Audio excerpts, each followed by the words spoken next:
Merci CAC, on va enchaîner avec votre duel de la semaine, Frédéric. Oui. Un duel en arc-en-ciel. Oui, à ma gauche, Viktor Orban, 58 ans, le très conservateur Premier ministre de la Hongrie. À ma droite, Dieter Reiter, 63 ans, le maire social-démocrate de Munich en Allemagne. C'est justement dans la capitale bavaroise que se joue le duel entre les deux hommes. Mercredi dernier, la ville, vous l'avez suivi, Renaud, accueille un match de l'Euro de football.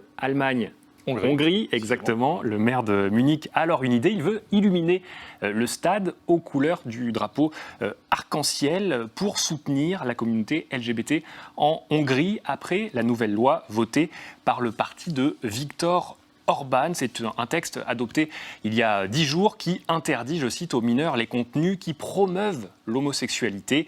Par exemple, une publicité pour des sodas qui montrait un couple d'hommes récemment avait suscité en Hongrie des appels au boycott. Alors, Viktor Orban, immédiatement le chef du gouvernement hongrois, a rétorqué qu'il avait toujours défendu les homosexuels, y compris sous l'époque communiste, et que cette loi ne porte pas atteinte aux droits des minorités. De son côté, l'autorité européenne du football, l'UEFA, a refusé l'idée du maire de Munich. Pas de d'éclairage arc-en-ciel au motif que l'institution, la compétition doivent rester neutres politiquement. Ce sont les mots écrits dans le communiqué. Mais l'affaire n'en est pas restée là. Elle est passée de l'enceinte de Munich à l'enceinte des institutions européennes. Ursula von der Leyen, la présidente de la Commission, a évoqué la honte que constituait la loi hongroise. 17 pays membres, dont la France, l'Allemagne et l'Italie, ont aussi écrit une lettre aux institutions pour faire part de leur émotion, sans jamais citer vraiment la Hongrie d'ailleurs nommément. Et puis des spectateurs ont arboré dans le stade des drapeaux arc-en-ciel et plusieurs monuments en Allemagne ont été illuminés ce soir-là avec les couleurs proscrites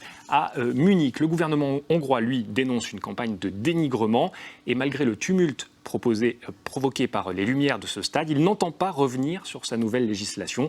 Ce duel pose à nouveau cette question. Les valeurs de l'Union européenne peuvent-elles être les mêmes à l'ouest et à l'est? Et au-delà des protestations de circonstances, Brice Couturier, que peut faire l'Europe concrètement ?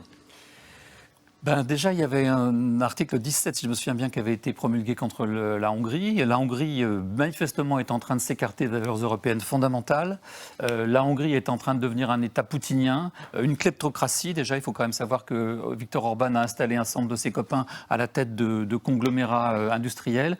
La presse d'opinion, qui n'est pas favorable au régime, est l'objet de menaces, qui ne sont pas aussi graves, évidemment, qu'en Russie. C'est justement pour ça que la Commission avait déclenché cet article 17, qui vise à réprimer justement l'État hongrois. L'état de droit est menacé en Hongrie. Le problème, c'est que ce n'est pas seulement en Hongrie. C'est en train de faire tache d'huile.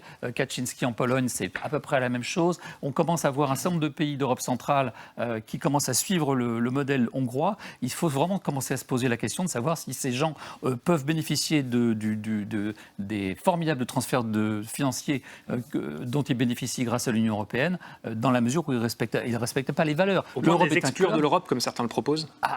En tous les cas, ça serait déjà bien de l'exclure du Parti populaire européen, parce qu'on se demande ce qu'il y fait, Viktor Orban. Au Parlement européen. Au Parlement européen, il est dans le même groupe que le centre droit. Il n'y a pas sa place. Les Allemands continuent à le protéger parce que la CDU a besoin de renforcer les troupes du PPE face à la montée d'autres partis. Mais enfin, il y a quand même un problème de fond avec ce type. L'Europe peut agir, peut sanctionner, pénaliser un État comme la Hongrie, par exemple ? C'est compliqué parce que ça voudrait dire de facto encore un membre de l'Europe qui partirait, et cette fois-ci forcé de partir d'une certaine façon. Donc l'Europe ne fait que s'affaiblir depuis le Brexit. Et là, en l'occurrence, c'est bien tout le problème. C'est-à-dire qu'on agite des drapeaux, alors arc-en-ciel d'un côté et puis drapeau rouge de l'autre, en disant attendez, là, il y a faute, vous êtes loin des valeurs européennes et on va devoir faire quelque chose. Mais si l'Europe se met à agir, elle agit contre elle-même.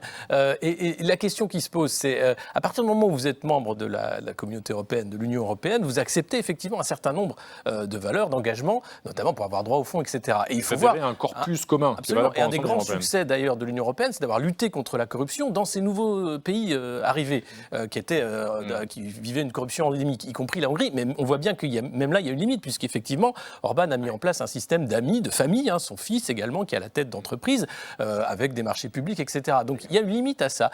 Donc qu'est-ce qu'on veut faire dans cette Europe-là? Respecter les populations qui élisent un Orban qui était extrêmement européen, extrêmement libéral auparavant, et qui maintenant est devenu conservateur pour sauver sa tête.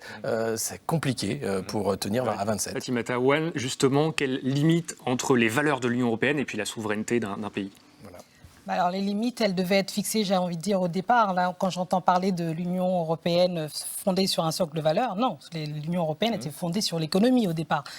D'ailleurs, certains parmi les fondateurs regrettent, qui disent que si c'était à refaire, on aurait dû passer d'abord par la culture. Et c'est un vrai enjeu, c'est-à-dire qu'on se rend compte qu'on a mis, et là maintenant on est à 27, c'est encore beaucoup plus compliqué de se mettre d'accord, on a mis beaucoup de nations différentes autour d'un socle commun économique et pas sur des valeurs culturelles. Et c'est forcément dans ces cas-là que, j'allais dire, le bas blesse. Heureusement, il nous reste un espoir, n'est-ce pas, CAC? C'est l'esprit du sport. Oui. Alors, droit des LGBT, en fait, l'UEFA a arbitré. Grosse faute de Viktor Orban. Bah oui, mais il est gay. Bah alors, ok, il n'y a pas faute. Eh ben voilà, merci CAC pour cet arbitrage un peu tendancieux. Vite, sa presse internationale, c'était hier à la une du Apple Daily Monday, les adieux